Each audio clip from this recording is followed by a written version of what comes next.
Welcome to yet another episode of Leadership Summit 2021, organized by Policy Circle.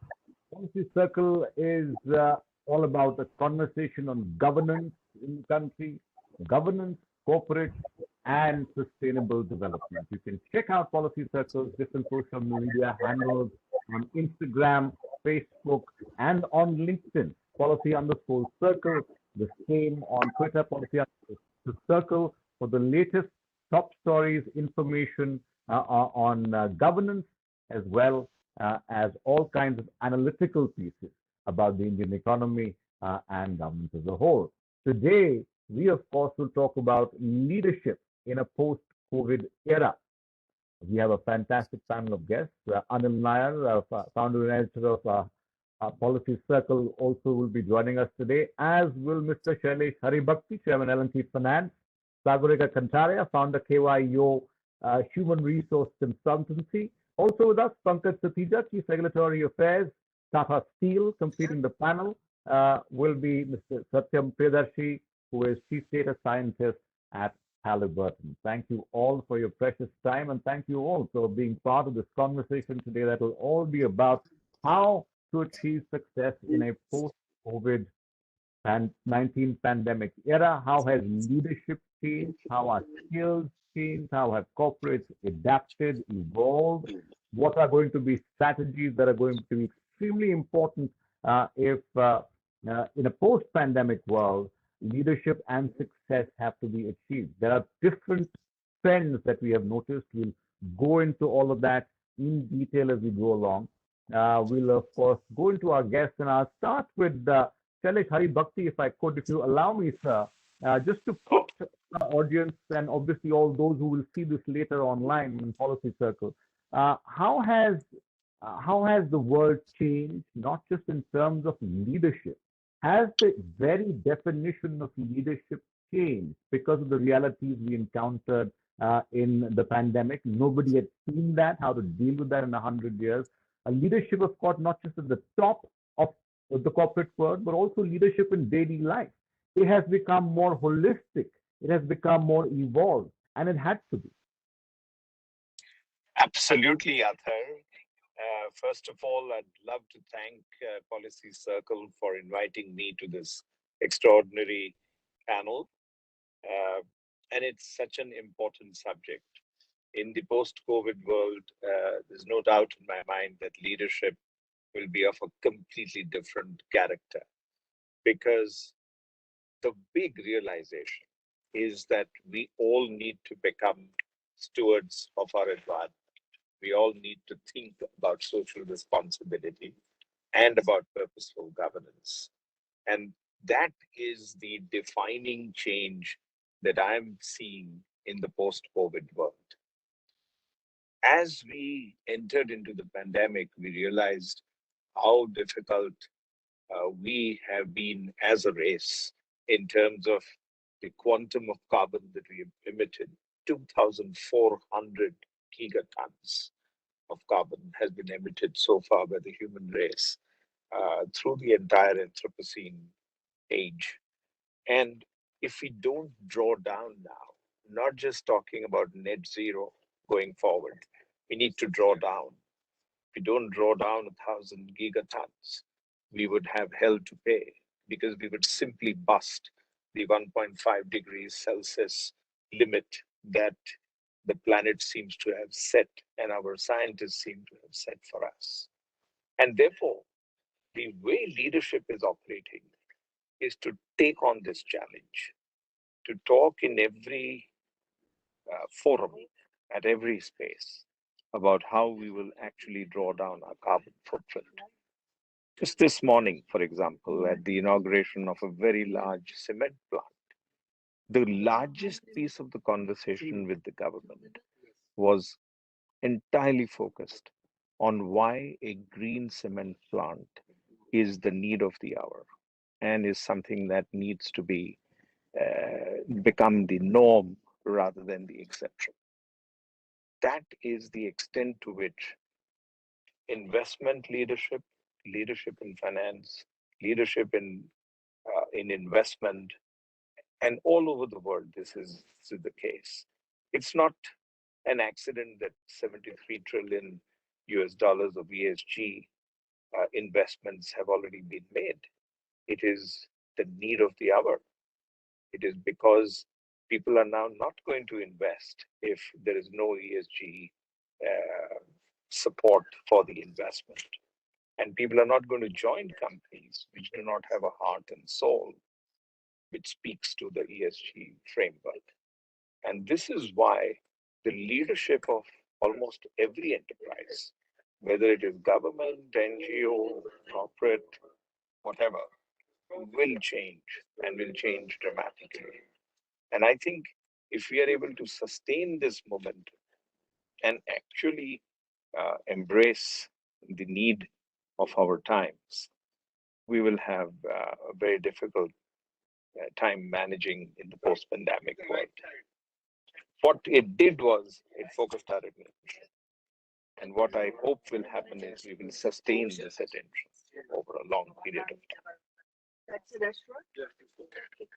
Thank you, Athar. Any questions for Mr. Haribhakti at this point? I have a couple before we move on.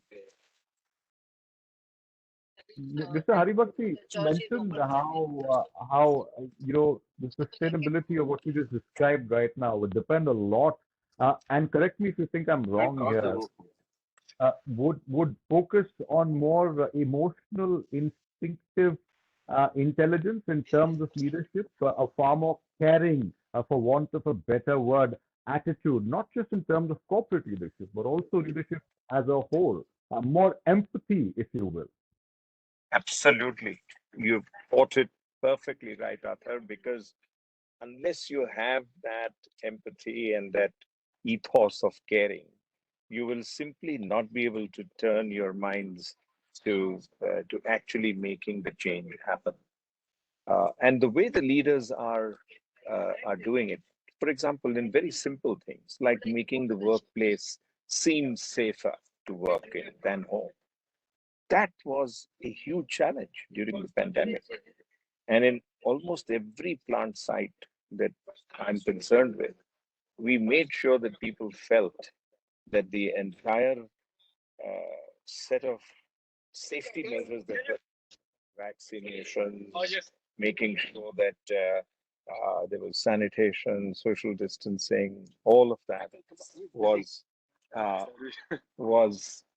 was something that enabled us to convey the sense that it is critical for people to feel safe if they're going to come to us.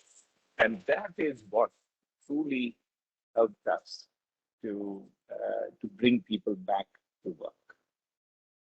All right. Mr. Haribhakti, if there are any more comments, I will wait for you to find a more stable space as I swivel and get the conversation going with our other guests as well. Right. Please go ahead. Then I will come back. No, yes, don't I will disconnect. Be on the line. Don't disconnect. I won't. From the line.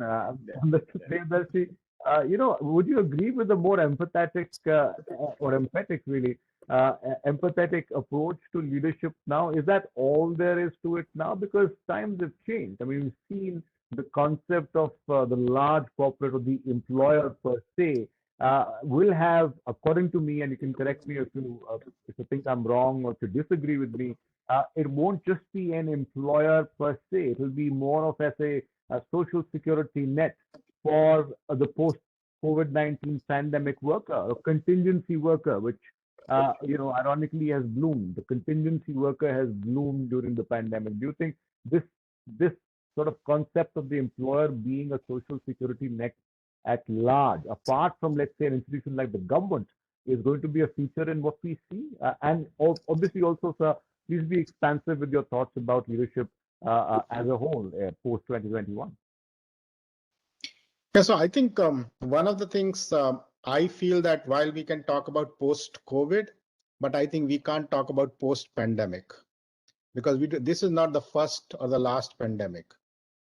So if we can see that even within the current pandemic, we didn't know where we are. Well, third wave, fourth wave, what variants, there still is not over. So I think the post-COVID term is going to be stretchable and a long term. And then coming to the leadership part in this era, what you see is, I think Mr. Shailesh or Haribhakti was saying that empathy was an important part, but that's again, I think he said a little bit that the the perception that the workplace is safe was very important. But I think with the emergence and the growth of the gig economy, as we call it, uh, this safety net is individual's responsibility.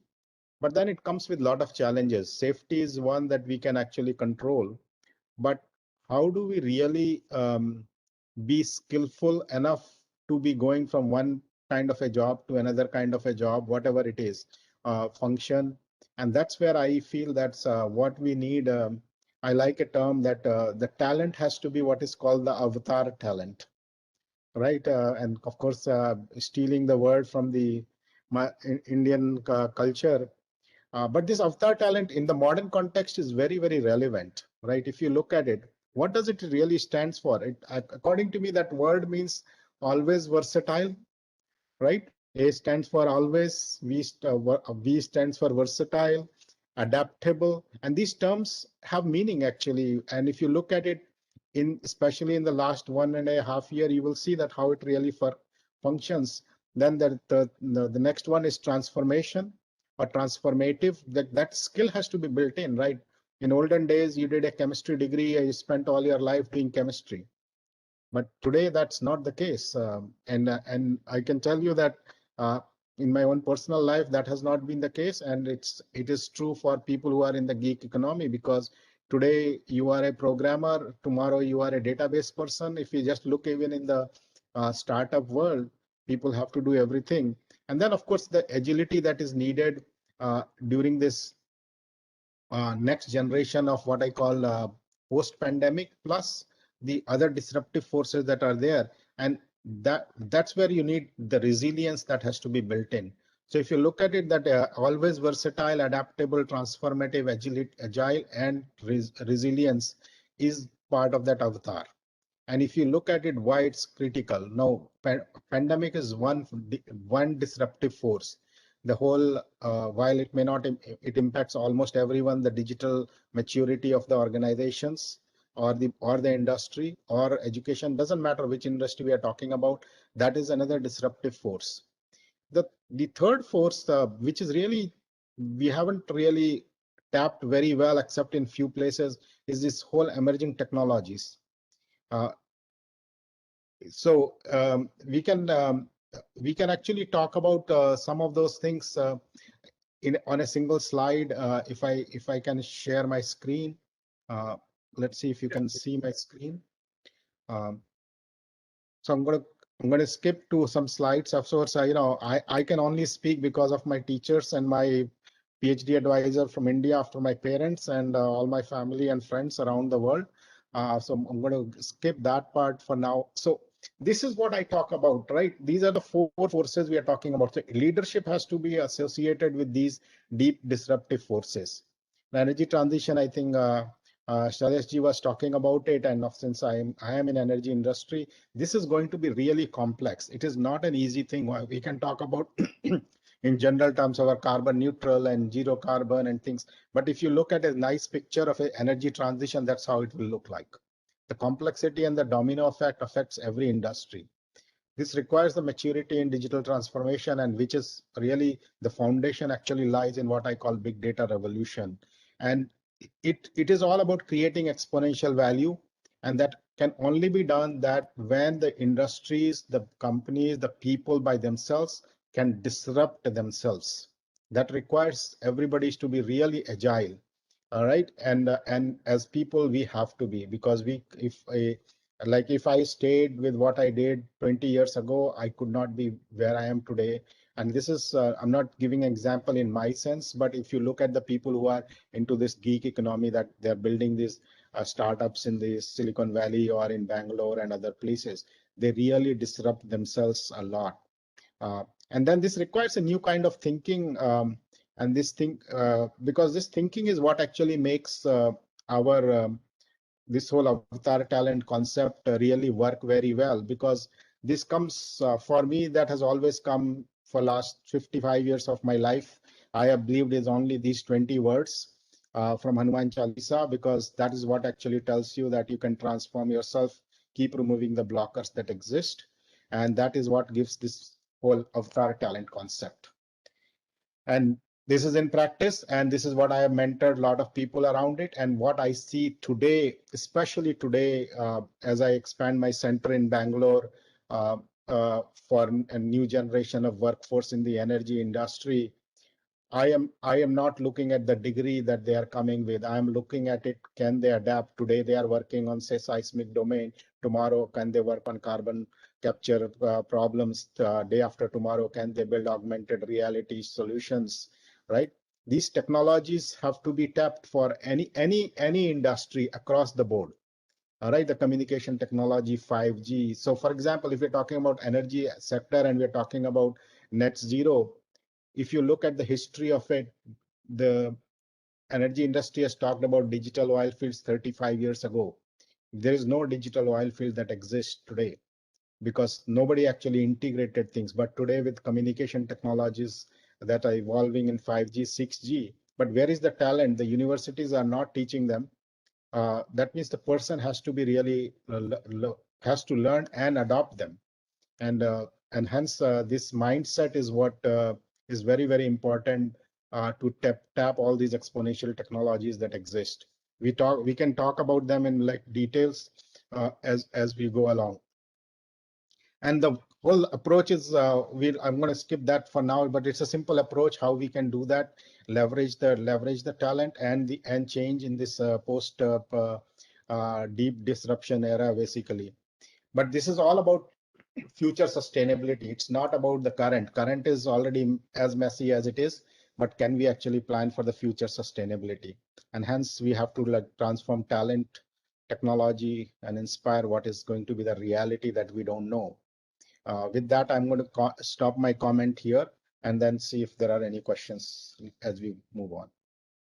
Dr. Priyadarshy, that's fascinating to peek into the mind of the chief data scientist at Halliburton, and I'm interested in two comments particularly. If nobody else has a comment, I'll ask you that right now. One was that you described the current situation as messy. Expand a bit on that.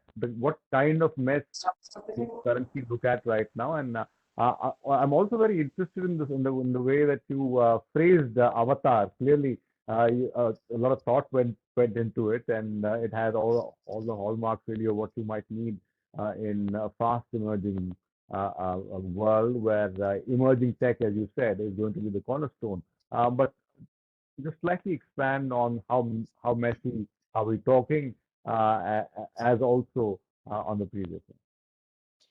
Yeah, so look at the couple of complexity in very simple terms. If we just look at energy industry, right? The talent that exists, very sharp talent, right? If you look at geophysicists or engineers, but industry has only trained them on a particular domain for the last 3-4 decades. Now, suddenly there is this emergence and a need for adopting digital technology called computing technology. So when I say digital, I bring on all the computing technology that exists, whether it is cloud computing, whether it's HPC or high performance computing or anything. But on one side, the industry has been great in like talking about say solar energy, wind energy, and train them on those kind of concepts. But when it comes to digital technologies, the same industry has lacked in terms of training their talent. And as a result, they're expecting that the talent will evolve from where? From the university. The universities haven't actually really kept on that promise of like bringing the latest technology because training, because they don't have the resources, and the industry hasn't provided them with the right kind of guidance as to what to be done. Maybe 1%, maybe there are, but I'm saying the large portion of the workforce is not trained. So it eventually falls down to the workforce themselves to really be a leader, to learn these things and move on. Like look at the case of cybersecurity that's happening, the challenges, data breaches, right? Since the AOL data breach, when I used to work there a long time ago, since that data breach, happened, we are still increasing number of data breaches that are taking place. And what have we done for that? What protection have we created? How much talent have we trained? All right. So leadership comes from all those things, not just looking at the short-term gains of an industry, but the long-term sustainability. And I think that is what Shailesh ji mentioned a little bit in terms of ESG. And this requires addressing the talent and the leadership in that sense.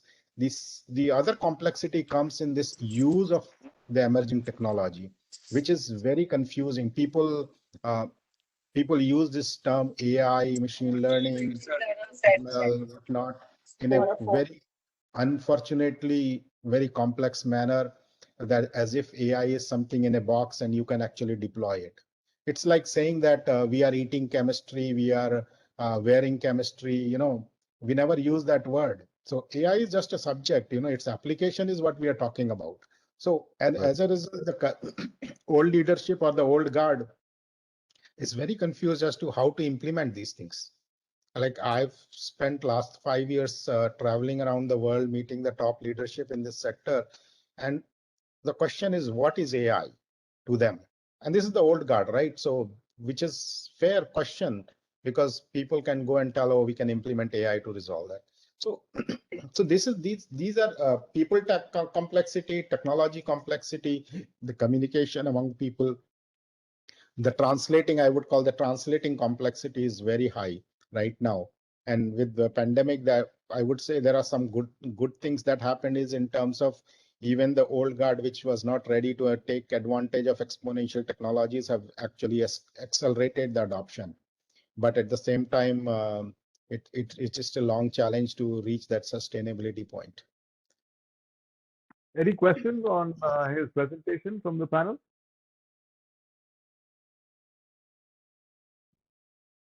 No questions? Okay, we can move on. I think if anyone has questions on his presentation. I have a couple of more questions as well, but I think we'll leave them for slightly later. Let me also ask Sagorika, and after Sagorika, we'll go across to Mr. Satija as well. Sagorika, I believe you also have a presentation. Also, Yeah. Haribhakti as well, as Mr. Priyadarshy highlighted really what a fast emerging post-COVID-19 world, post-pandemic but COVID-19 world, and the marketplace henceforth would demand from the labor force at any level, really, not just at management or but from people who are looking to get employed in a changed world. How are so an outline of what management might want from new labor force, be adaptable, versatile, do more than one thing, be more than relevant in a structure like this, expand on your skills, make yourself multi-skill level, all that. But how would you look at it from the perspective of those who are seeing this changing reality? Perhaps. I think voice is breaking in between. Sorry, can you hear me now? Yeah. Go ahead, please. Yeah, so a lot has changed in terms of the organizations. Basically, right now they're struggling that what are the kind of skill. Though they like Mr. Priyadarshy mentioned that there is a requirement for digital upgradation, but however the skill sets are not enough. Which I'm also going to talk about. And I also wanted to ask him, but somewhere I think got lost in terms of muting and unmuting. That yes, there is a shortage, and how do we bridge that gap, and how do we create that kind of workforce in the coming times?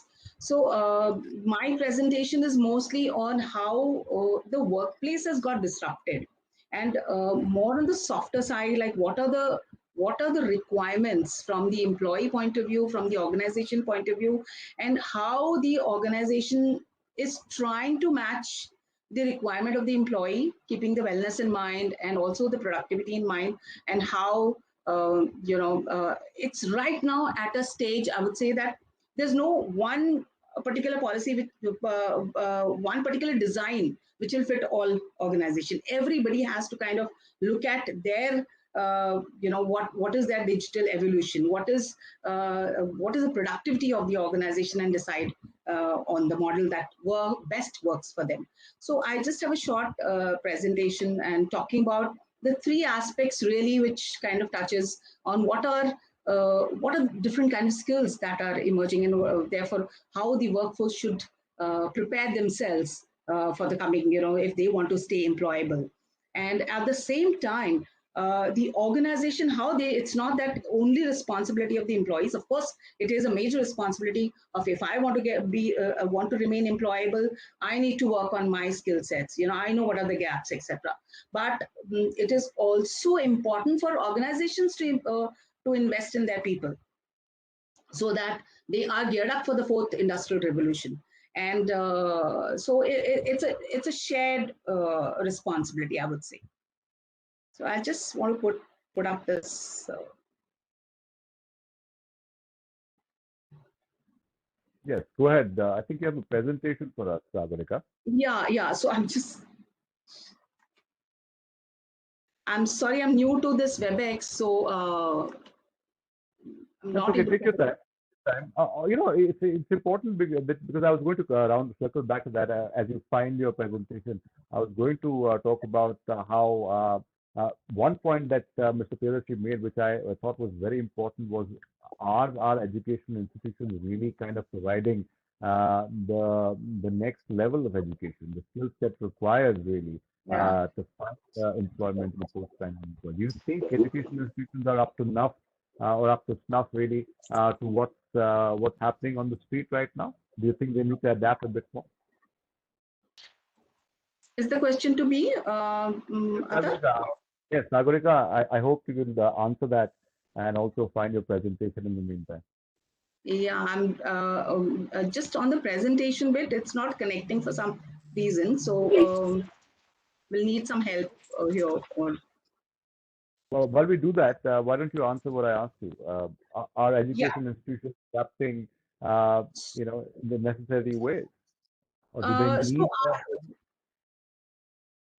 So I would say that, like Dr. Priyadarshy mentioned, that there is a lot of gap. Even before pandemic, it was the skill sets. A lot of things we had to teach the students coming to the workforce. With this, some of the estimates are saying that it will require 10 times more the computer science graduates than it was producing earlier, and there'll be a demand mismatch. Yeah, so there is a requirement, and of course the academics and the organizations need to work together to ensure that we work on a curriculum which will educate our workforce, so that we're well prepared for tomorrow.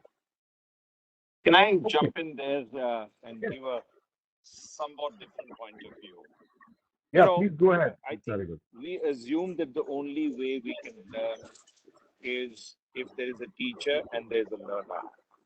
There's a very distinct other way to learn, which is through elevating your own consciousness and tuning into the knowledge of the world. Very much in line with what Dr. Priyadarshy was talking about. He drew inspiration from Hanuman Chalisa. I draw inspiration from what Kailash represents as the storehouse of virtually all the knowledge as we speak, getting accumulated there. And we as human beings having the ability, by raising our consciousness, just think of it. How much formal education did all of us? I'm at age 65. After I finished my college and my professional degree, how much formal education did we actually go through? Very little. Everything we learned was by raising our own consciousness, by our own sense of wanting to discover and change our perceptions. And that is something that we will have to begin to empower people to do. Of course, corporates will have to invest massively in retraining and giving opportunities for people to actually address the needs for comprehensive resetting their mind.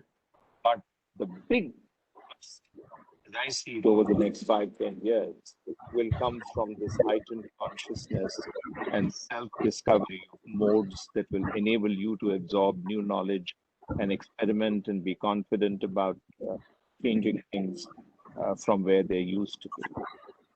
Thank you. Mr. Satija, would you like to come in at this point? You've heard Mr. Haribhakti speak of a heightened consciousness that is going to be extremely crucial. Your views on both Mr. Haribhakti as well as Dr. Priyadarshy's statement? Yeah, it reminds me of a very famous story of Shwetketu, what both eminent speakers have told. Shwetketu was a young boy, son of Rishi Uddalak, and Rishi Uddalak was known for his learning, his wisdom, and he wanted to continue his tradition, so he has sent Shwetketu to a very famous Gurukul at that point of time. And Shwetketu learned everything. While he was coming back to his village, his friends from the village saw him and they went to Rishi Uddalak exclaiming that Shwetketu is coming. They were very happy, and Rishi Uddalak saw from the window of the hut that Shwetketu was coming back to his own house. But what he could see, a sense of arrogance, a sense of as if he knows everything. And when Shwetketu greeted Rishi Uddalak asked two questions: how your learning have been, and what is your future plan? Shwetketu replied that I have learned everything which I had to learn. I have gone through all the scriptures, and my future plan is to participate in Shastrarth of King Janak. Shastrarth used to be the debate at that point of time, and to win over all the learned people in this world. His father, Rishi Uddalak, realized that his education is not complete. So he told that whatever you have learned are the things which are written, which are known. You have not learned what is unknown or what may unfold in future. So you go back to your Gurukul and request your teacher to educate you in this aspect. And Shwetketu came back to his ashram. He told his Guru that my father has requested this thing. So can I be trained further? And Guruji replied that fine, whatever have been training so far is the direct training. Now you want to know the things which are not there, things which may unfold in future. So the training will be remote. I will not be training you in the same way which I have been training you. It will be a remote learning. And he gave him a task. He gave him 400 cows and bulls and told him that you take them to a forest, and when these turn out to be 1,000, come back. And for Shwetketu, it was a VUCA world, lot of uncertainties, lot of ambiguities. He has to ensure that 400 assets should not depreciate, protect him from the predators, and also to ensure that the appreciation of the assets happen from 400 to 1,000. He doesn't know how to talk to the cows and bulls, how to get the work done. So first 2 days he fenced the area, ensured that the numbers should not go down. And after 2 days he realized that his scholastic achievements of all the shloka has no meaning to cows and bulls. So he need to adapt himself to this changing environment, learn the language of sounds, not the words. And he adopted himself. The resilience spread him. And in a short span of time, say few months, it turned out to be 1,000. So he took all the 1,000 cows and bulls to again to the Gurukul. And when he was going to his Guru's ashram, his friends, his critics, his detractors, all started shouting and exclaiming that Guruji, it is 1,000 in numbers we have counted. And Guruji told, no, it's not 1,000, it's 1,000 plus 1. Shwetketu has also adopted himself to this situation. So this was his learning, and when he went back to Perfect. his father again the same thing. His friends saw him from coming to the village. They went to Rishi Uddalak saying that Shwetketu is again coming back, and Rishi Uddalak again saw from the window of the hut, and what he saw this time, that it was a sense of pride, but lot of humility, lot of composure, lot of calmness. And when he arrived to his father's place, his father asked how your learning has been. Again, the same question which he asked first time, and this time the answer was different. I have learned, but still I think I need to learn more and more. And then his father told that, okay, you go and bring that seed. A seed was there below a tree, and Shvetketu brought that seed. So he broke that seed into pieces. And then Rishi Dalak asked, what you see now? He said, I saw nothing. And then Rishi Dalak told, out of this nothing, that this big tree had come, where we are sitting together. So what you see nothing can turn out to be a very big thing in coming days. So you need to learn. And there he gave the concept of Tattvamasi, that you are. I mean, a promoter, a company is not known by the promoter, what an individual see. A company is known by each and every individual who work in that. And that means that you are.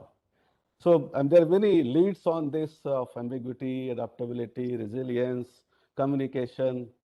But what I feel in the coming days, which both the eminent speakers have spoken, the communication is going to be the key thing.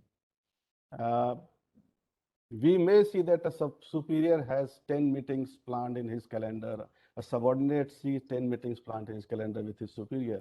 But are they connected? They are logged into the system, but are they connected? Are they engaged? That is a very different thing which we need to understand, and that would be a big key for the future to come. Technology already have been spoken about, and we should not cling to one technology. It has to disrupt, it has to reform, transform. And if I borrow words of Ahmad Faraz, कि तू अपनी शीशागरी का हुनर मत कर जाया, मैं आईना हूँ मुझे टूटने की आदत है. The third most important thing is collaboration. As it is remote learning, everyone will turn out to be a specialist.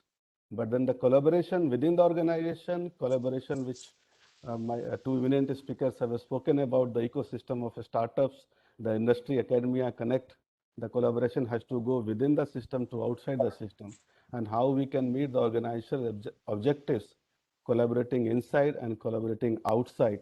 That would be the key for success in coming days. Resilience and adaptability both have spoken about. I don't want to dwell further. So I think as of now, these 4 or 5 things will be the key game changer for the future to come. And workmen as well as leaders both need to work on this area. Thank you very much. Mr. Haribhakti, Mr. Priyadarshy, want to add something? Ask him a question? No, this is absolutely brilliant. I think he has covered the ground so wonderfully well. I must thank you, Mr. Satija, for this brilliant exposition and great example. I believe in it totally, and I think as we,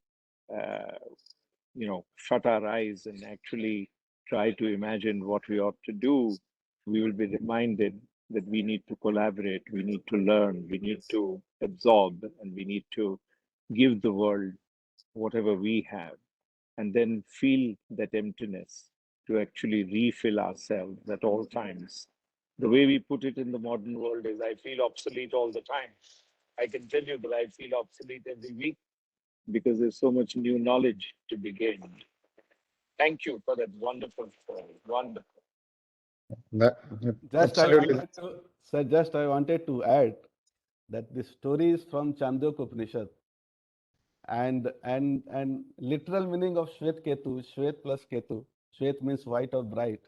Ketu, comet or star. So we always select Shvet Ketu in our organization, the bright stars, who are not only to fit the current job requirement, but also to transform to the future leaders of the new being. So story is still relevant today also. Thank you. Absolutely. Absolutely. And that's a very, that has been a very fascinating story.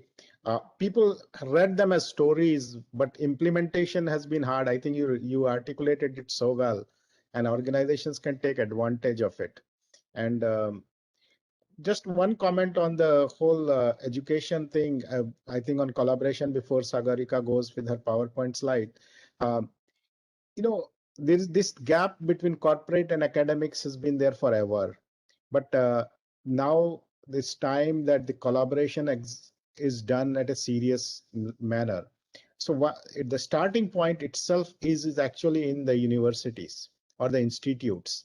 And I was speaking at BHU, I think a couple of 2 years ago or something, on a program called Lead for the Future Vice Chancellors. And I said, what is collaboration means to you? When, if we look at like how can we train our workforce, right? Whether it's in science or any other field, when we don't have the collaborative nature within the departments. So if a computer science person is working, they are doing some projects, but nobody teaches them how to write a good paper. Then why does the English department exist, right? So if you can read all the fancy literature of the world like Shakespeare, but you can't teach your own students how to write a decent paper, and then we say we are being beaten by other nations. So the collaboration needs to start at home. I did my PhD from IIT and I didn't get any advice except from my advisor, but the departments exist now in universities. Projects, for example, application of computer science is in other fields. Nobody cares about the software as such. It has to be applied to geophysics, it has to apply to engineering, mechanicals, chemical, doesn't matter what field we take. How many professors of these departments actually collaborate with English department and computer science department? It is all done on a personal basis. There is no mechanism to do that. So if I like Anil, I will collaborate with him saying, oh, can you edit my paper? But beyond that, what will? So why are these professors existing? Right? It's a harsh statement, but this is the practical part of it. Look, come to US universities, there is a department for writing skills. Doesn't matter what department you come from, they will tell you how to at least help you to figure out how to write better. Right? So, and then the second part is that these professors don't reach out much. And of course, there are challenges. I understand having studied in India, but to the industry, and industry doesn't really do that job very well. But I think it's time that we do it. And like, for example, I am actually academic professor as well, and in a couple of places, both in India and here.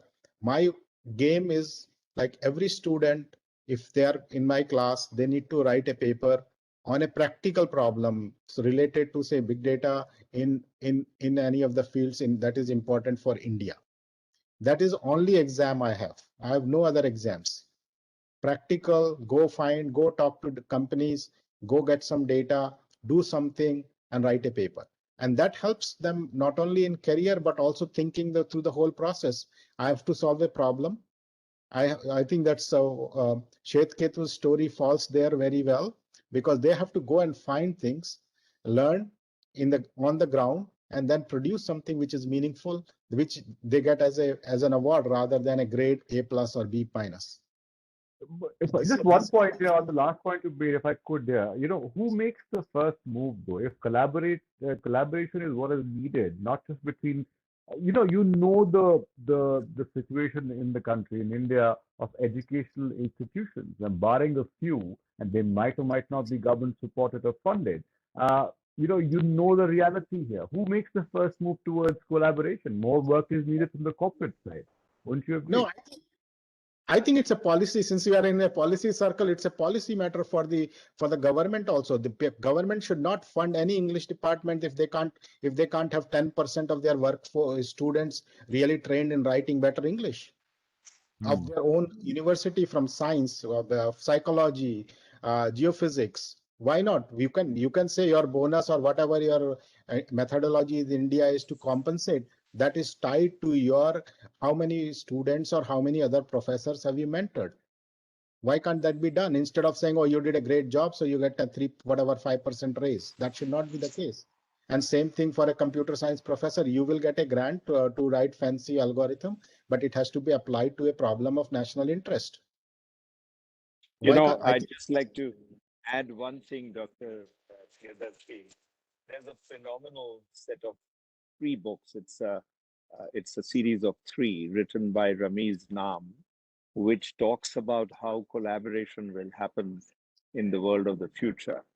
And it's this whole idea of being able to, the books are in a series called Ape, and there are 2 others which I can't recollect right now.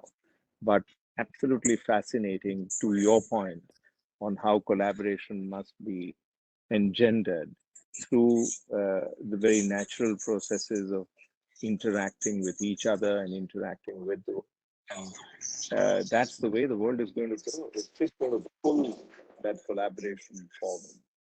Very brilliant thoughts, and really learned a lot. Uh, Mr. Haribhakti, thank you for that intervention. And I want to go back to Sagorika at some point, unless Mr. Priyadarshy's last comment has any questions from Anil, maybe Mr. Satija. Would you like to jump in on this one? So while Sagorika is coming back, Yeah, I have two, Satija, three yes. points to make. We must realize that whatever workforce we are getting from the same society. They are coming from the same planet.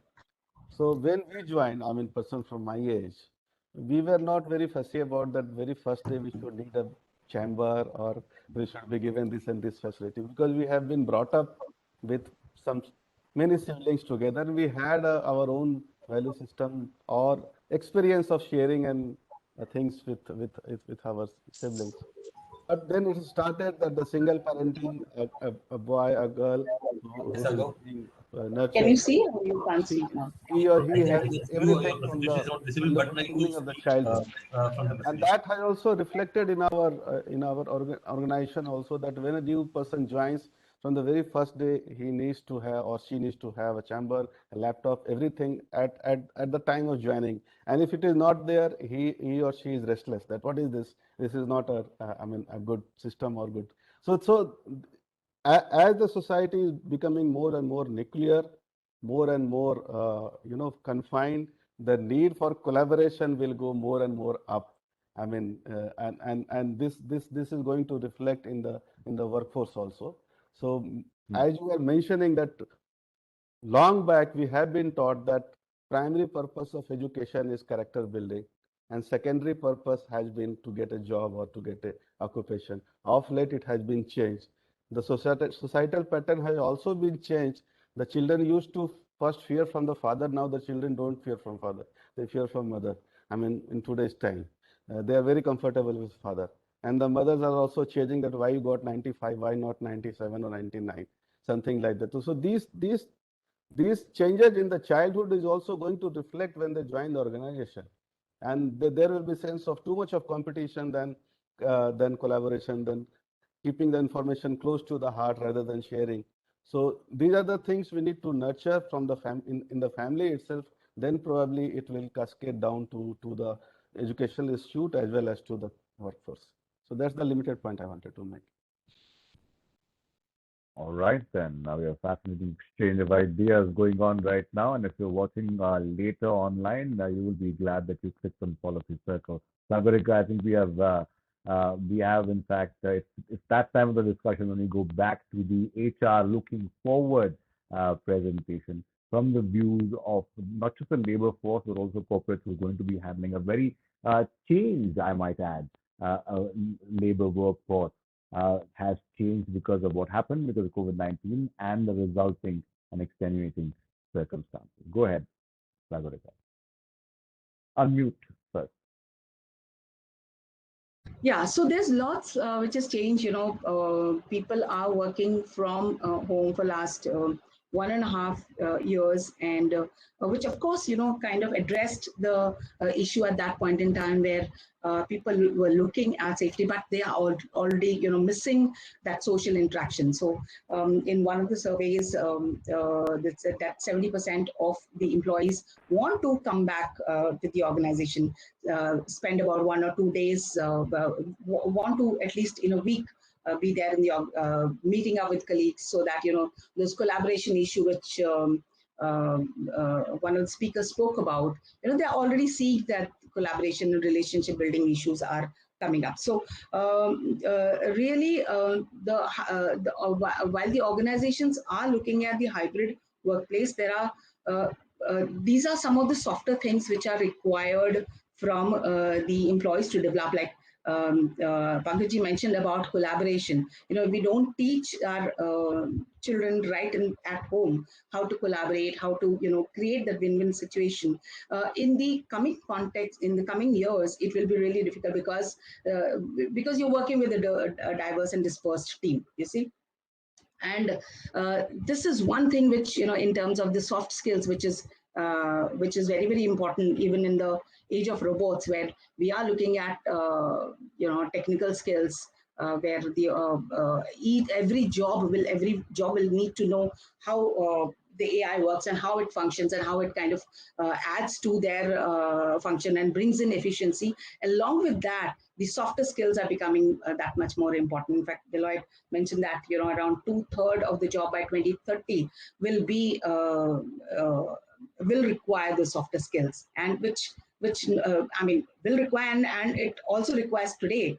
Having spent about 25 years in the corporate, even if you have the best of the technical skills, when you're leading a team, you need those softer skills. And if you do not have those softer skills, obviously your growth is kind of stunted. That's what I would say, that apart from teaching in the schools and colleges the technical skills which is required for the fourth industrial revolution, the schools and colleges also need to focus on the softer skills. Now, expand on that a little bit, Sagorika. When you say softer skills, do you just mean interpersonal skills or interpersonal relations, or do you also mean, being adaptable, being flexible, not being rigid, Exactly. working with people from diverse backgrounds, with people from diverse technical expertise? Expand on the softer skills side of it a little bit for Yeah. me. So, the leadership skill, because today, if we are looking at, and the organizations are looking at the hybrid work culture, where you would be working from home, and you need those project management skills, because when you are in a work situation, there are leaders who are there to guide you, etc. So you need project management skills, you need leadership skills, you need creativity and innovation, because if you have to grow in this new environment, you need to come up with, today if you see, even if there are established organizations, they today need a startup mindset. They today need to innovate so that they are able to service their end customer. So the creativity is one thing which is required. The critical thinking is the other softer skills which is required. Adaptability, like it's an ever-changing environment, you see. So adaptability and flexibility to adapt to the new situation, because things are changing on a monthly and weekly basis. So you need the skills to kind of be ready, apart from the technical skills that you possess. There you go, ever-changing climate out there as far as employment is concerned. I want to go back to Mr. Priyadarshy for a second here. Mr. Priyadarshy, do you see or foresee, given the way we've seen large corporates expand into behemoths really and take over their respective markets, very few companies in the world, I could name 50 really on the top of my head, who control a majority of their respective markets. Is there a danger then of the mega employer, of not just only taking over the market and the lion's share of the labor force, but also if that at all happens, and this is a hypothetical at this point, if that at all happens, the more cannibalized atmosphere you see corporate, do you think it's going to affect how large employers see I can their email it employees to you. as the leaders, as demands get more and more from the employer? How do you think that's going to affect the labor force in general? I think I'll make comment in two directions. One is, I think the era of large employer could be very different in the coming years. It will be more of about how agile and adaptable the organization itself is in terms of what is needed. So having massive organizations, industrial complexes, or corporations is challenging, because I think Pankaj was mentioning, the workforce that is coming in, they want to be independent, so to say, with all the benefits that they need. So they will find their best place. So they're not going to be dictated the way our generation or previous generation got dictated. So I think, and we can see that trend actually already. The big companies are basically taking on geeks to come and work for it. Like if you look at competitions that are taking place, whether it is on Kaggle or Innocentive, or there are many more like that, where they have a classic problem, big problem, they actually put it out for others to do it. So they don't need a big workforce in that sense, which is like fully dedicated to them. So in terms of it manages the cost effectively. So that is one. The second is what lessons we can learn. You see, in 2005, I had experience of setting up an AI center for a company that I used to work. And at the same time, I did it in Beijing. Almost in parallel, I used to fly from US to Beijing and then India or Bangalore and do this circle 4 times a year. But look at where Beijing has taken that. The main reason why they have taken it, they actually created this system of educating people and mentoring people from the very beginning. Whereas we still are talking about it in that sense. That was eye opener to me, because when we wanted to hire people, then they very difficult. Bangalore was easy. I could walk into ISC, hire people. But today you go to the same Beijing campus, it doesn't matter. You can pick people and they are experts in the fields. And look at the publication, the Springer journals. I'm talking mostly from science and technology side. The number of papers that they publish, like you add up all whole world, subjects, there only one subject can beat us, because they put a system to do that and take over. So I think that is something that we can learn, at least in the context of India, with such bright institutes and universities and the workforce. This is amazing. I can tell you with my recent hires, the talent is really sharp. It's a question of is how do we mentor them and grow them for the next generation. Mentorship is going to be important, extremely important. Something clearly the panel believes previous generations kind of missed out on, given the fact that the whole approach towards how to mentor and how to collaborate would really exist. But perhaps the next generation, the coming generation, will be slightly luckier. That's the hope, isn't it, Dr. Priyadarshy? That we will learn from the past and innovate, collaborate, and move forward, given the kind of challenges we'll face, and they're only going to diversify over time. The challenges we face are not going to reduce; they're going to multiply over time. Not just in terms of the big tech coming in or invasive tech coming in. Clearly, we could talk about that for a bit. How that poses really a huge challenge, and not just to people who'll be employed in the future, but also to society at large. Invasive tech is an issue that every employee or would-be employee should be, abreast of. Yeah, can I? Pankaj, yes, comment. Yeah, sir, you rightly captured everything, and I was mentioning again the point of that the workforce comes from the society and how it is changing. When we joined the organization 25, 30 years back, that time we used to meet people those who are going to retire, and for us, the successful person is that who has retired peacefully from the job. He has built a house, he has got his son or daughter married, and resided in a place of his choice, either in Delhi, Bangalore, or Hyderabad, or whichever place. That was the you used to say that he is a successful person. When we started working in 35 or 40 years of age, everyone has a house. We went on building second house. That was the change in the pattern we had. Now the millennials, those who are working, they don't have any aspiration for the house. They don't have aspiration for the cars. It is Ola, Uber, everything is there, so they don't want to buy. Who wants to have the headache of maintaining the car? Already parent has given the house, so why should I buy a new house? Who will maintain the old one? So for them, it is the experience which matters most. For us, a foreign trip used to be a perk, used to be an incentive, used to be a motivation. For them, foreign trip is the next year plan of visiting together. So the form is changing. And as Mr. Athar was asking, one good thing that has happened that the public scrutiny in the country has gone up. And if you see in the last COVID time, one company came with one policy of taking care of the employees, giving, you know, basic salary towards 60 years of age, or taking care of the education of the child who has succumbed to the COVID. There are many other companies who are following the pattern. So the public scrutiny by the civil society will also put all the big corporates, as you were mentioning, that on toes. Only thing, it has to be balanced, because if you see in today's time, most of the media house, they ask the corporate, what is your plan on climate change? So everyone is working on climate change. But if you see the most important SDG for the community in India which is against suffering is zero hunger. So if you ask to the community what is the foremost priority for you as a community, they will say zero hunger. But if you go to the corporate, they will say climate change.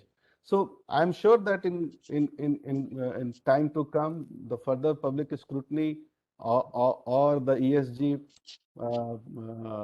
checking or the rating will happen, and the corporate will also whatever the corporates who are not following, they will follow the same path. Mr. Satija, earlier point you made, and I forgot to raise that then. You mentioned clearer communication, if I'm not wrong, in your previous comment, and how communication will also evolve as the world evolves post COVID-19, as more and more businesses open up and more work from home situations get turned back into work from office situations. How will communication or clearer communication, to be more precise, both within the company and whatever messages going outside the company in terms of PR or in terms of press releases, how much more clearer communication is going to help in making the overall situation better? And also, when I say communication, I also mean, Mr. Satija, and I would like your thoughts on this, on how more honesty in communication is required. Yeah, so there's a famous saying that listen to me when I'm saying, and listen carefully when I'm not saying. So this is going to continue in COVID time, and we need to understand and read the silence. What is happening as of now that many a times we call so many people in the meeting, probably the number of persons are not required in that meeting. So what we are going to do in Tata Steel, that restricting the number of persons who are required for a meeting.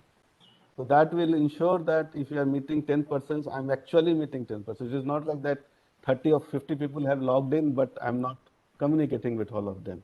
So that is the responsibility of the leader to ensure that he reads the words, he reads the silence also. And in hybrid model, this can be practicable when we can have lesser number of people, and it is more, I would say, going from the trainer to the coach or the facilitator or the mentor role, where they should speak more and you should listen less, so that you can listen to the voice of your own community, your own employees, and to the larger audience. So it is a evolving phase where we need to work on. We are working on four important parameters: agility, people development, uh, collaboration, responsiveness. That how responsible you are, how responsiveness is there in your mail, or how you are responding to a situation. So it's evolving, and going forward, there will be more dimensions will come when we learn more and more in coming days. Yes, Sagorika, would you like to chime in here? Just want to add to that, while the organizations are planning the hybrid culture, for it to sustain, like I agree with Pankaj that that communication is very, very critical. One of the things which in the hybrid culture people are fearing, the visibility issue.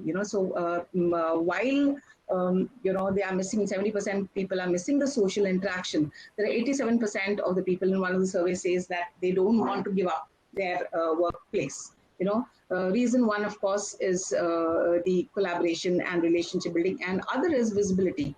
The louder you speak, obviously people listen to them, the extroverts. But for everybody to have the proper visibility, it's very important for the leaders to decide on some of the clear expectations from the team. Decide on a very clear KRA, so that it is monitored on a periodic basis, and there's feedback given, and there's a course correction which happens in case there is a variance. So communication from the expectation point of view, communication from what's happening, because today there's a lot of uncertainty which the employees have come back and said, and there's this issue of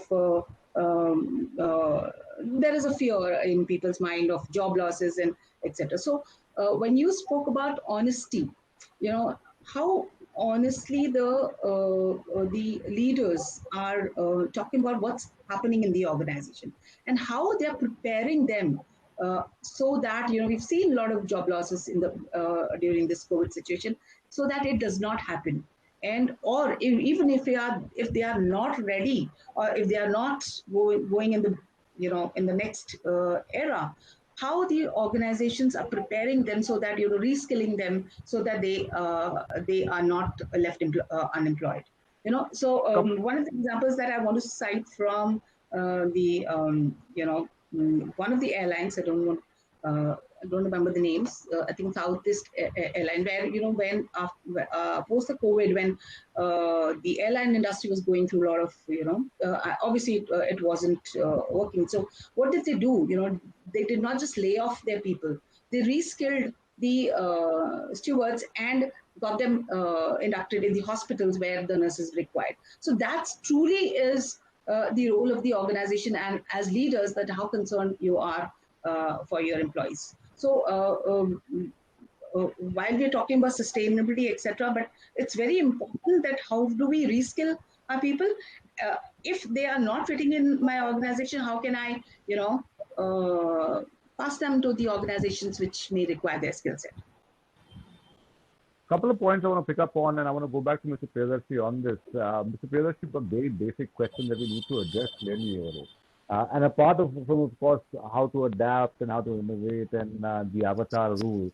One question that a lot of workers per se are facing, that full-time workers are being replaced by contingency workers, by large corporates all over the world. This is not India specific or Asia specific or Europe specific. Everywhere this is happening. And those contingency workers now seems to be the main sort of vanguard of the workforce for a lot of corporates now. Now, in this scenario, how much is it right for the full-time worker or the erstwhile full-time worker to worry? How is their world going to change? And also on the honesty bit, which Sagorika also touched upon right now, I'd like you to comment on how honest the leadership inside a company should be about what actually is happening within the company to the lower level workforce, and how honesty and communication might improve the relations. Your comments. Yeah, so I think, yes, the change in work combination of workforce will be there, no doubt about it, because the gig economy says that people are experts at certain thing and they can do much efficiently. And we know that from practice as well, that a full-time employee may only do certain things, whereas if you have a very unique problem to be solved, these geeks can actually do it much faster and much better. And you can get more than one geek to solve the problem, and you take a solution that works for your industry. But at the same time, as we say, that the corporate knowledge and the corporate wisdom will still reside with the workforce that is full-time. That cannot go away, because organization itself has its own character, has to have its own knowledge and wisdom to really sustain if long term, right? And if you are building companies that are sustainable for 100 years, 200 years, then that wisdom has to exist. So there will be always a balance, but certainly I would say it would be like more adoption of the gig economy for solving tough problems which otherwise would not be solved. Comes to honesty, and my personal opinion is that it depends on the company and the size of the company and what they are doing. So and like I don't have much experience with companies in India. I can see what happens in US. The company I used to work for, internet company AOL, we used to have layoff every quarter under the because of the world changing, the technology changing, things like that. But they were pretty honest as to saying that why we are having this staff reduction or staff augmentation or if staff replacement, whatever is the right reason for it. But then you come to bigger companies. Some may say something, but some probably don't say anything about it, and they go about increasing the bonuses for the stakeholders at the top. So so there is not a general formula. I think what drives, what's the motivation behind it, and if you look at some since I also teach, I do some research in that area, so it's not a Halliburton comment or anything. It's my research from students. You see, if there are career CEOs rather than co-founder CEOs or founder CEOs, career CEOs have no interest in actually growing the wisdom. Their interest is in their own benefits. So they will figure out a mechanism to change the workforce, and cost reduction in terms of workforce is the easiest way to get their bonuses. Right. So it comes Right. to corporate greed then, doesn't it? I mean, the fact that if you're building a better world, corporate greed, however cliche the term might be, needs to come down. Yeah, so I would not call it a corporate greed, because corporations are different than for individuals, right? Overall greedy nature. Yes.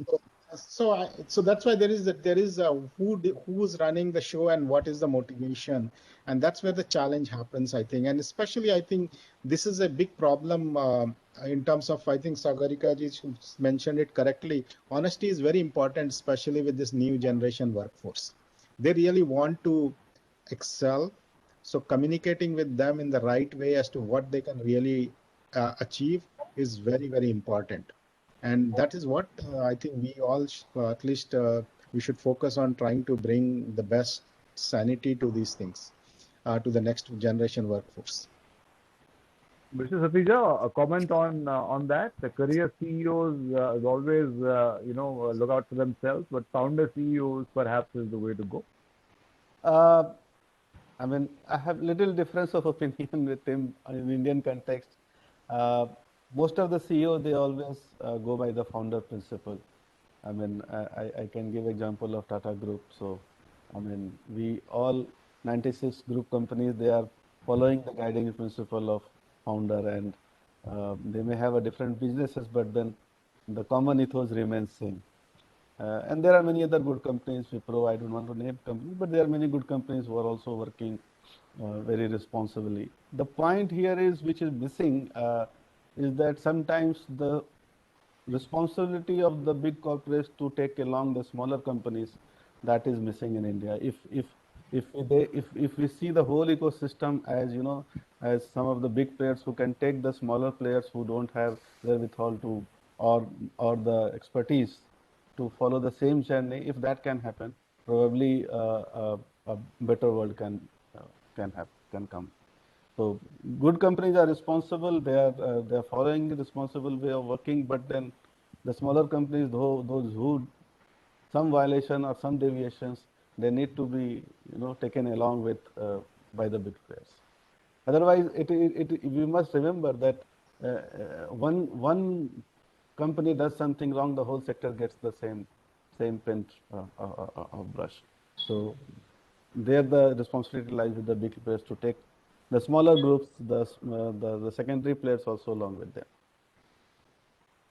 Sagorika, in the short term future, do you see HR in general as policy data departments? Do you see them employing what somebody suggested right now? Cost cutting is the easiest way to maintain the top leadership or the top rung gets their bonuses, and that's a very fairly common practice really at this stage. Do you think such measures will be taken in a harsher, perhaps insensitive manner by certain companies? I wouldn't really hazard a guess, but do you think it's possible that companies might be driven to see cost cutting as the only way out in the near term to tide over COVID losses?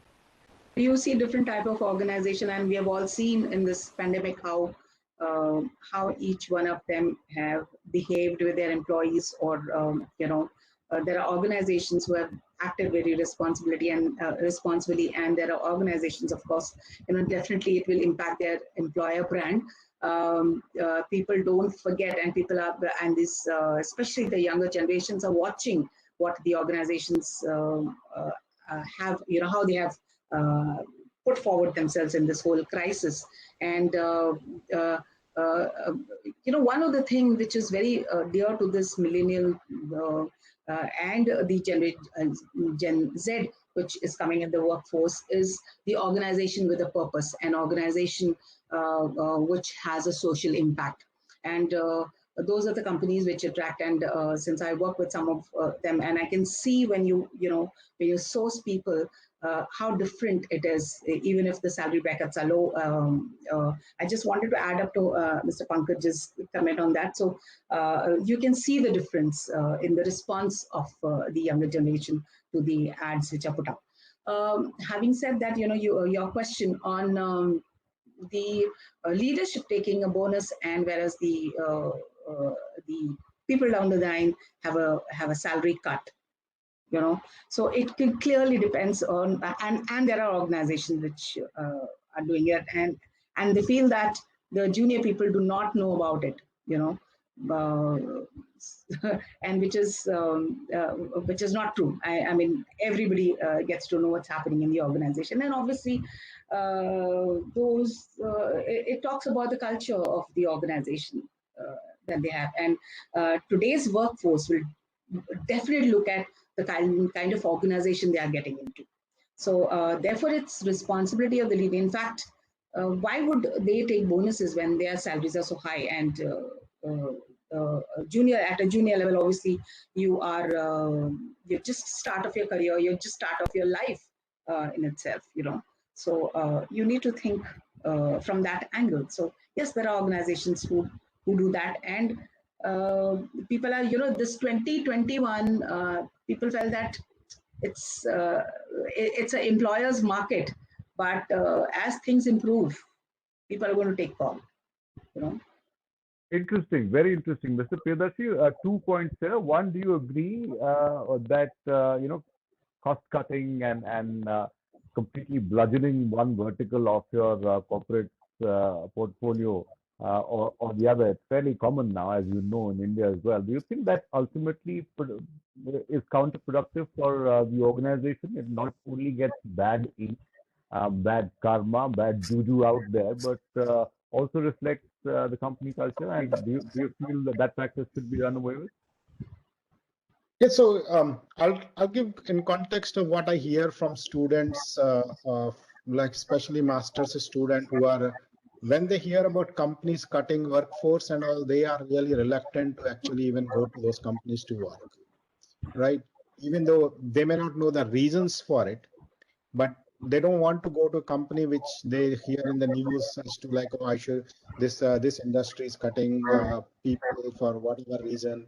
And they're very conscious. They do research nowadays. It's not like, unlike in olden days, you just apply and get a job. They do research.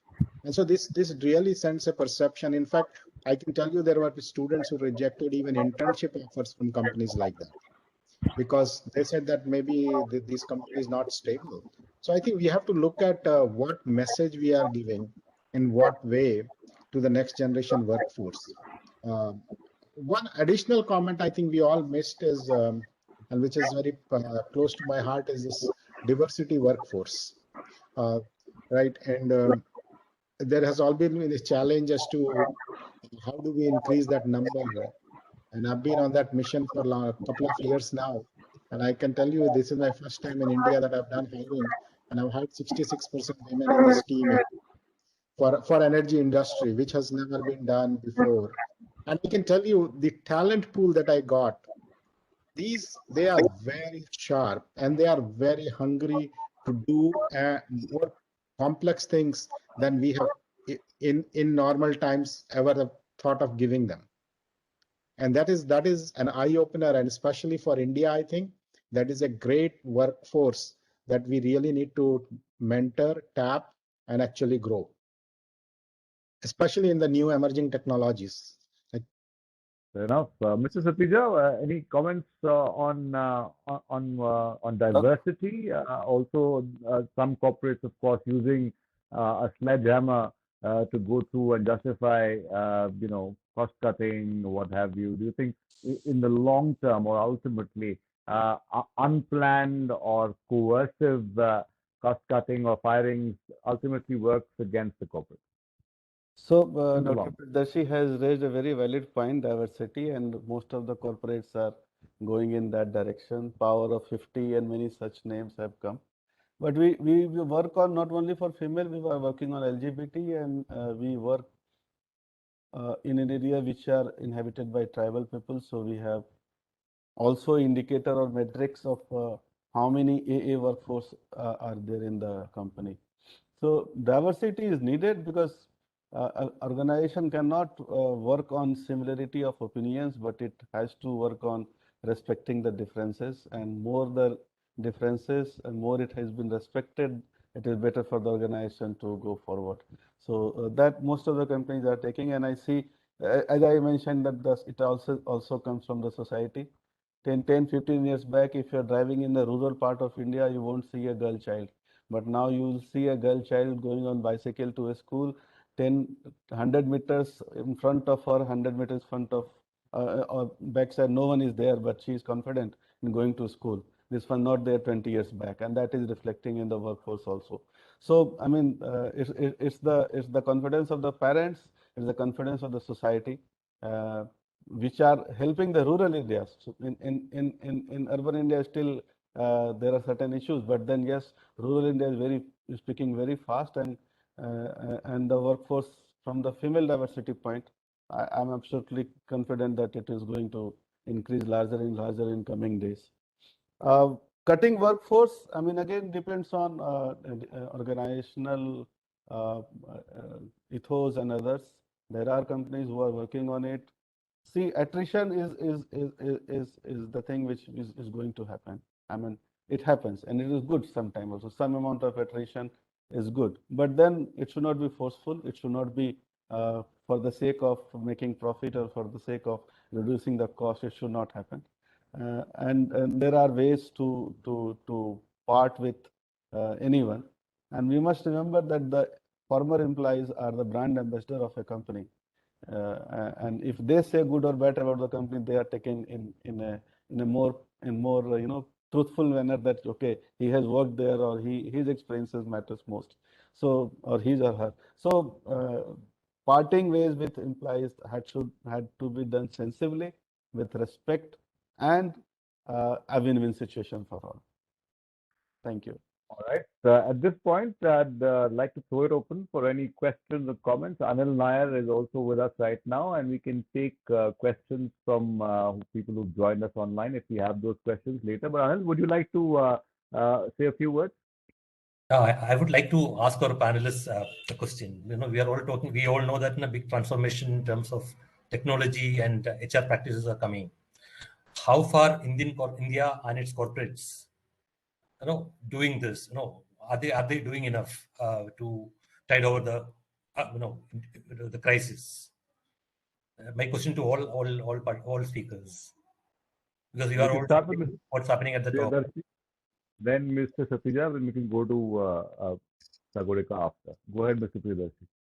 So I can only give you an example from my own personal experience for last 1.5 years when I took over the center in Bangalore. Yes, we are very serious about it. In fact, I grew that center from 20 to 150 in last 1 year sitting in US, right? And we know that the next generation workforce that will be there in this disruptive era, as I call it, is there in India, and we can actually expand on it faster than we should, uh, uh, or we haven't tried before. And but other than that, I know that in the ecosystem, since I play into the entrepreneurship world as well, there are a lot of activities happening in that, especially people trying to build applications around ESG, right? And other carbon capture areas. So there are a lot of in an energy sector, a lot of work is happening in India. So I think this transformative workforce is getting ready slowly. And I think some institutes are certainly reaching out in terms of getting projects, the right kind of projects from the industry, little or small, doesn't matter, little or big, it doesn't matter, but they are reaching out because some of these professors have realized if they want the students to be 100% employable, it's better to give them some real world experience. So I see signs of it, and I think scaling it is important. And I think next couple of years, we should see scalability in that area. All right. Yeah. So So, for Tata Steel, it has been a journey not now, much before COVID, and you will be happy to note that 3 of our plants, Saimuddin in Europe, Jamshedpur, and Kalinganagar plant, they are recognized as World Economic Forum Advanced Fourth Industrial Revolution Lighthouse. So this is a rare feat for any Indian manufacturing unit to have. Digital has only been accelerated because of the COVID. So remember the famous story of whether you want to invest your money. whether you want to invest in sunglasses, thinking that the coming days will be summer, or you want to invest in umbrellas, thinking that it will be a rainy day, and then you are not sure, so you invest 50-50. So those corporates who were having some journey, I mean, which they have started in digital, they further invested in COVID time and they got good benefit in this time. So many companies, those who were thinking that IT is an investment, whether we'll get the return or not, all those return came in this time. So uh, this has only encouraged or motivated or has increased the confidence in our digital journey, and we want to see Tata Steel as a leader, digital leader in coming days. So just want to add to that. Can I add? Yes, you see the transformation happening. The very fact that people are working from home, and since I work with executives and the companies, and one of the thing is that productivity has not come down. Which was a fear when we started working from home. So it really is working, and this could happen only because of the technological advancement which has happened, right? So in terms of adoption, yes, we are not there as yet. Yes, it is a slow process as compared. It's a slow. I mean, when you read the reports, it's just that around 80% of the organization want to adopt AI, but as of now, the readiness is only 26%. So there is a gap which the organizations are working towards. I would come to in terms of HR policies. It clearly depends on the culture that you want to build, and you can see those changes happening. There's a reports of burnout, and there are organizations who are make those small changes that once in a month you can you can take a break from the Zoom fatigue, etc. So you see those things happening. Now, many of our homes, we don't have. It's not designed for work, right? Our homes are not designed for work. There are organizations who are giving out that kind of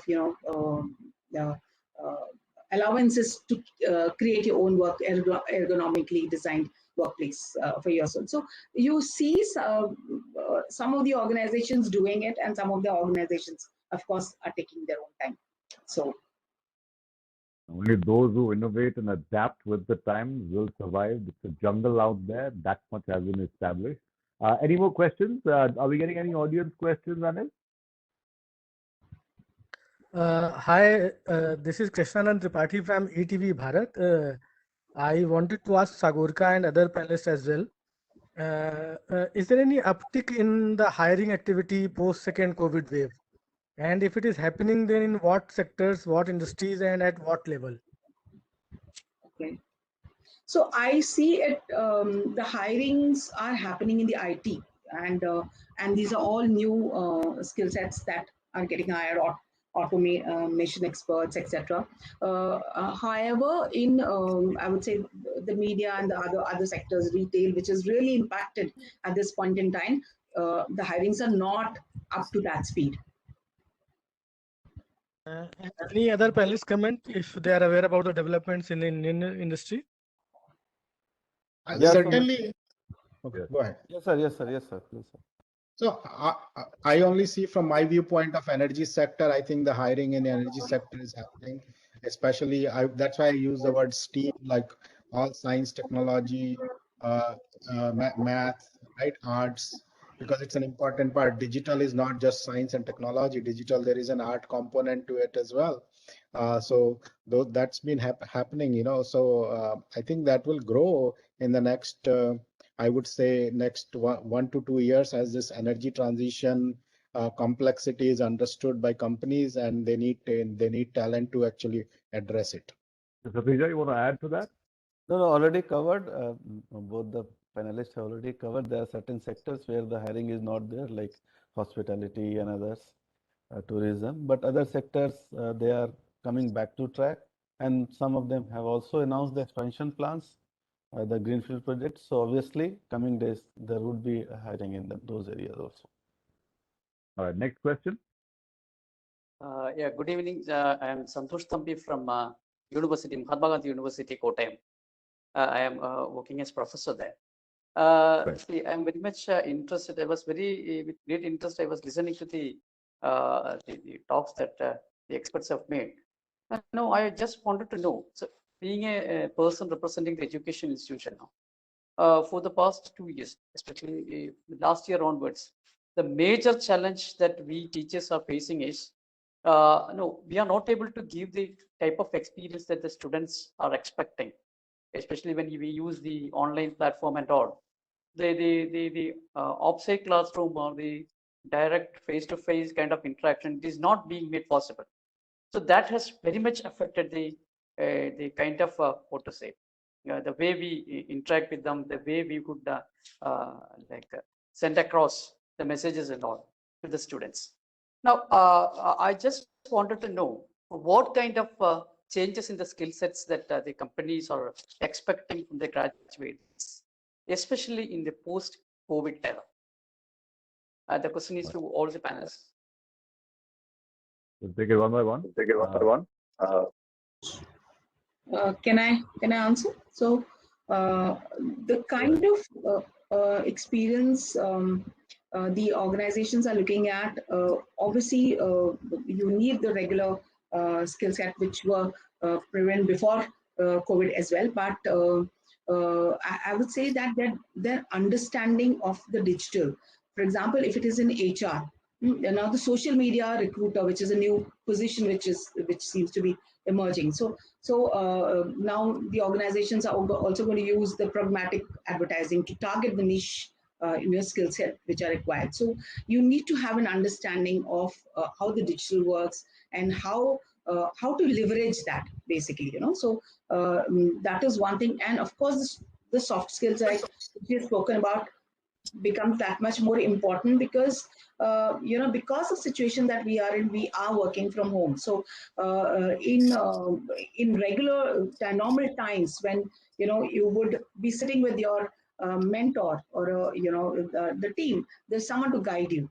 At a distance you can do so much. So how independent the candidates are or the students are in taking up the role and working, how accountable they are.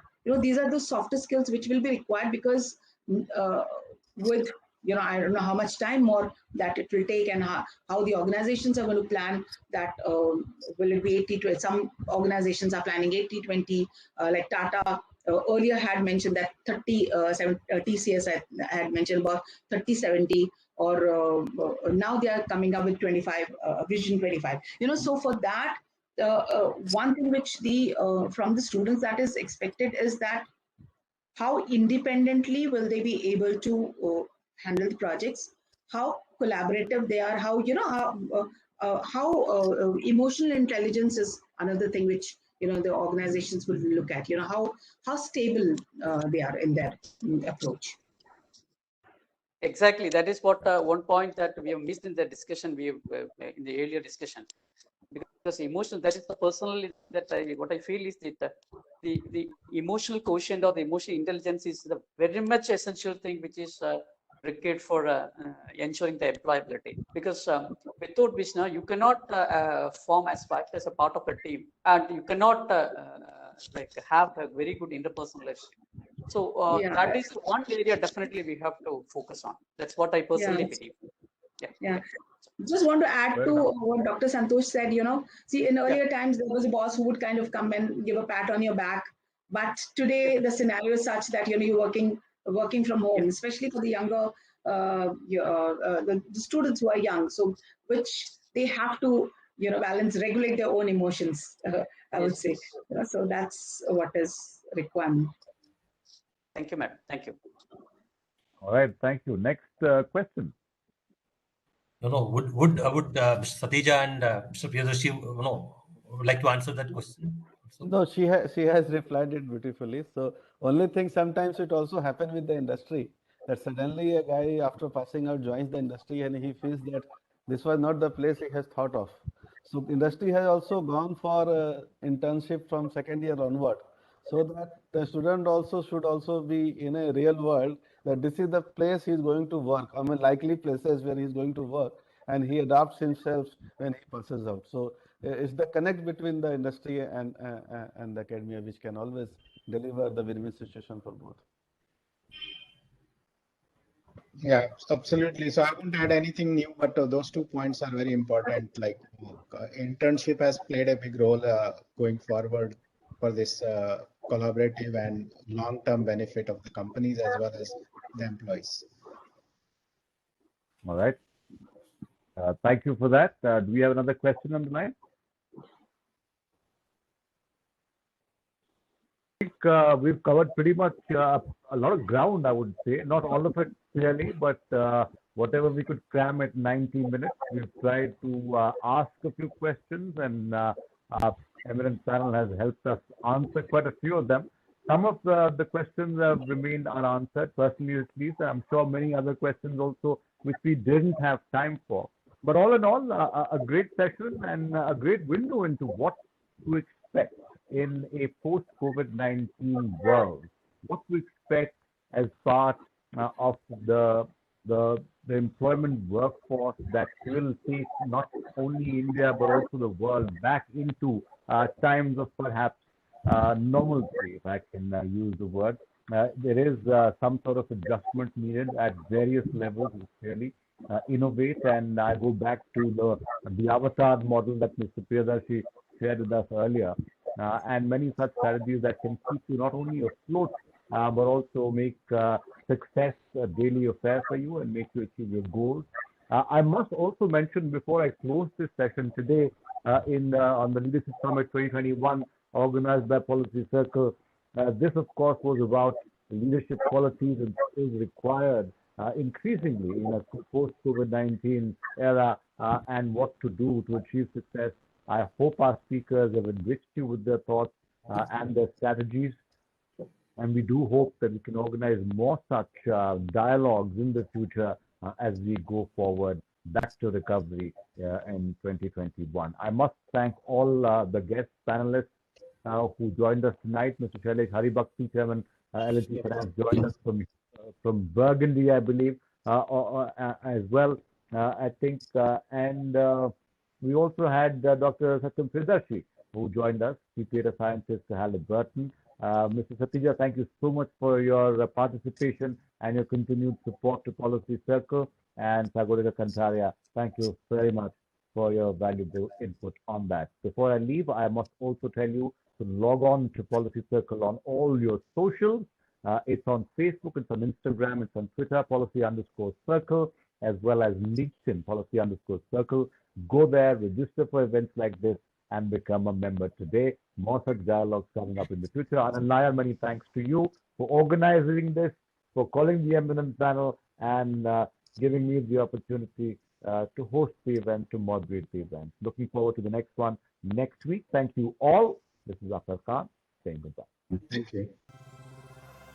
Thanks, everyone.